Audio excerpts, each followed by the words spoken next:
மாவட்டம் திருப்பனந்தாள் காசி மடத்திற்கு சொந்தமான ஸ்ரீ வீரியம்மன் திருக்கோவில் பிரசித்தி பெற்றதாகும்.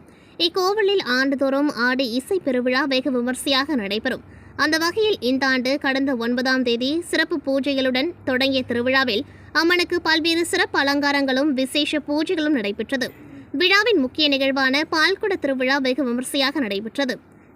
சிறப்பு மலர் அலங்காரம் செய்யப்பட்ட கரகத்துடன் ஏராளமான பக்தர்கள் பால்குடங்கள் எடுத்து நேர்த்திக்கடன் செலுத்தி வழிபாடு நடத்தினர். தொடர்ந்து மங்கள வாத்தியங்கள் முழங்க வான வேடிக்கையுடன் அம்மனுக்கு பாலபிஷேகத்துடன் மகா தீப ஆராதனை நடைபெற்றது. இதில் ஏராளமான பக்தர்கள் கலந்து கொண்டு வழிபாடு நடத்தினர்.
இந்த